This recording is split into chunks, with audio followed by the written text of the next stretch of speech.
Hello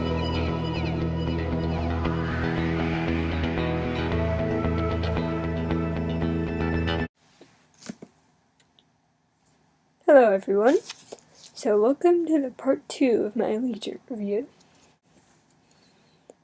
But here is just continuing my prose from the first part of the review.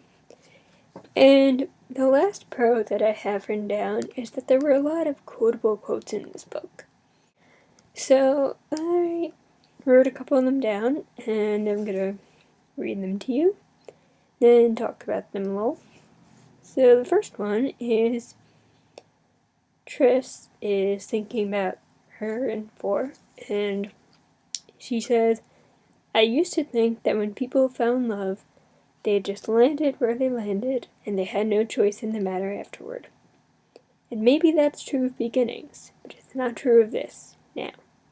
I fell in love with him, but I don't just stay with him by default, as if there's no one else available to me. I stay with him because I choose to, every day that I wake up. Every day that we fight or lie to each other, or disappoint each other. I choose him over and over again, and he chooses me."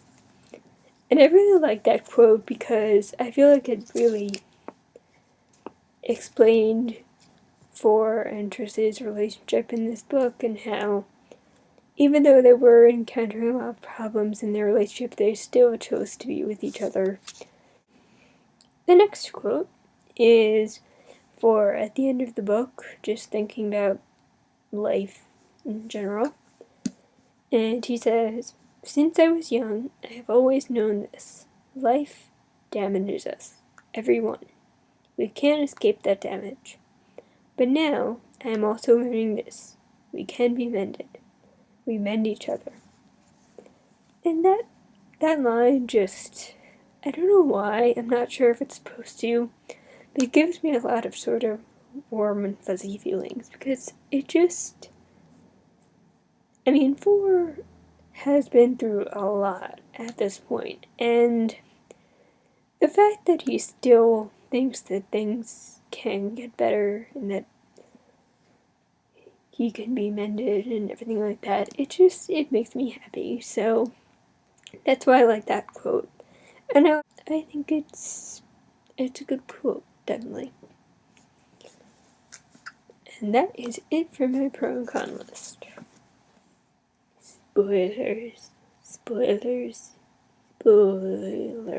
Okay, that's my spoiler warning. So from this point on, there are officially spoilers in this review, so if you haven't read Allegiant, stop watching now, or else you will know everything when that happens, and you will most likely cry at some of them. Anyway, there are a few, and by that I mean a lot, of things that I really want to talk about from this book. And I'm going to start with 4 and Triss's relationship, because I feel like it got to its ultimate level in this book. In Divergent and Insurgent, their relationship was great, and I really loved it, and they gave me all the feels, and I totally shipped it. But in this book, I feel like they were really dealing with their relationship in a way that they didn't in the other 2 books. Even though there was still a lot of things going on around them, they were dealing with their problems and their issues, and really learning how to have a more mature and intimate relationship. And I don't just mean like physically, because yes, they did it. They did the thing, and yay for them, yay for Triss for getting over that fear and everything. But I mean, like, just emotionally and mentally, like, they really got to a really intimate level in this book, and that just, it gave me so many feelings. I really enjoy relationships with the 2 people. Really, they have issues, and maybe they fight over them, maybe they get really mad at each other over them, but in the end, they work it out, and they're happier because of it. And I really wanted them to just live happily ever after and have a good life together. Because they were so, like, I shipped them from pretty much the beginning, but I think Allegiant was the book where I really realized they are perfect for each other. Like, no one else could be better for Four than Tristan. No one else could be better for Tristan than Four. And they fit together perfectly. And then Veronica Roth had to go and ruin it. Why, Veronica Roth? Why? The next thing that I really want to talk about is Christina and Triss's friendship. Because I've always enjoyed their friendship. I always liked Christina a lot as a character. I always enjoyed her interactions with Triss. But just like with Four and Triss, it wasn't until this book, until Allegiant, that I really realized how perfect Christina and Triss are as friends, and how really strong and good their friendship is. And I felt really, really bad for Christina after Uriah was severely injured and, like, dying, and she felt like she was losing everyone, and then Triss was the only, Triss was the only thing she really felt like she had left, and then, seriously, Veronica Roth, like, why? Why? And Triss and Caleb. See, I don't like Caleb. I don't care about Caleb at all, but I do like Triss, and I love her, and I care about her deeply, and she's awesome. And I completely, I felt so bad for her with Caleb, because on one hand, she hated him. She did not like him. But on the other hand, he's her brother, and she loves him. So I completely felt for her in her whole inner turmoil over Caleb. I felt bad for her with that. Even though I also wanted to punch Caleb in the face. And I also liked Triss learning about her mother and her mother's connection to the Bureau. And I like how it didn't ruin her mother's character completely. I mean, I think Triss, in the end, still loved her mother and still believed that her mother was a good person, and really that's all I wanted, because I love Triss. I want her to be happy, so. And then Triss as a character. I feel like this is like the billionth time I've said her name, but I don't care. I loved her so much in this book. I mean, I've loved her since Divergent, but in this book, my love for her increased like this much. Like, oh my gosh, Triss, you are awesome, you're my hero, don't die. If you die, I will cry. And I did. I completely cried when she died. And I really loved her character. I loved how brave she was. I loved how determined she was. I loved how she went after the truth and tried to find out what was going on. I love how she knew that Tobias at least shouldn't have listened to the Bureau, because, like, what did they know? Like, she's like, Tobias, you're still the same person. I don't understand. Like, just because some person says you're genetically damaged doesn't mean that you're damaged. It just means that they think you are, like, you're still the same person you were yesterday. So, yeah, I loved her in this book, and I loved how her character seems to have grown so much throughout these books, and she was so strong and determined and brave and selfless. And, I mean, like, you know how Four has a tattoo of all the factions on his back? I feel like Trish should have had that, because I feel like she really embodies the best of every faction. Like, she's brave, and she's selfless, and she's honest.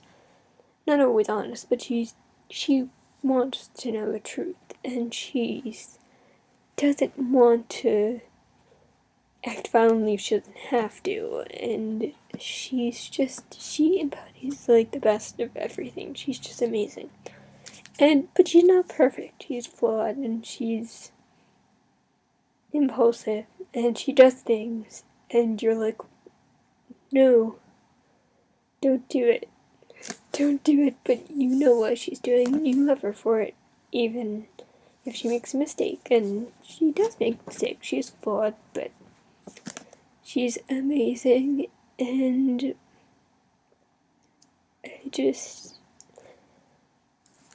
I can't believe that Veronica Roth killed her. That was like the worst fictional death ever. Tris, you have officially earned a place in the Cine Hall of characters that are not dead. And there are very few fictional characters in there. I think at the moment it's Cinna from The Hunger Games, 8 from Lauren Legacies, and now Tris from Divergent. And you are not dead, Tris.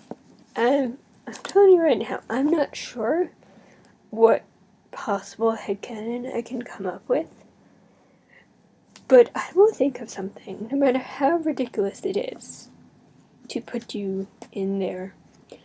And you know what? I don't even have to think of headcanon. It's just Tris. You are alive in my heart and in my fanfiction that I need to start writing to soothe the pain from your death. But most likely I won't write any, I'll just read some because I'm too lazy to write fanfiction. But I'm gonna probably really embarrass myself right now by having a little fictional morning for her. So, Tris, it took a while, not too long, but it took a little while for me to really love your character. In the beginning, you seemed a bit non-emotional, and as a very emotional person myself, it takes a while for me to get invested in characters that don't seem that emotional. But I loved you very early on, and my love for you just grew throughout the books. And in this last book, I feel like I've reached like a really high level of love for your character, and you really just touched my heart. And you are selfless and brave and honest and just amazing. And I wish I was that awesome, to be perfectly honest. And you inspire me to be more awesome and brave and selfless and all that good stuff. And you are so like just fiery and passionate and strong and just beautiful. Just you're a beautiful character and beautiful person. But yeah, Ave Aquavale Transpire. And for those of you who are not fans of the Shadowhunter books, Ave Aquavale means hail and farewell, and it's something that Shadowhunters say when someone dies. So yeah, that's my like official way of saying goodbye to fictional characters. And also the whole Hunger Games Halo thing. So if I combine them, I feel like it's super fandom-y and awesome. So yeah, I'm done with embarrassing myself for now. So yeah, that's really all I have to ramble about this book. But I would just like to end it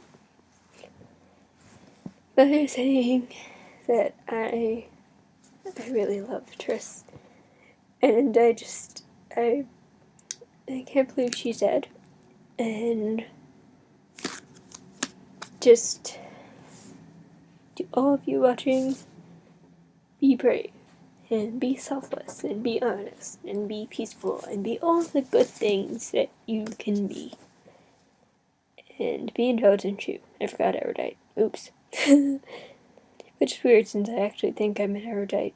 Not a bad one though, I'm not an evil one. I'm a good one like Kara. Anyway, I hope you liked this video and that I didn't embarrass myself too much. So, bye!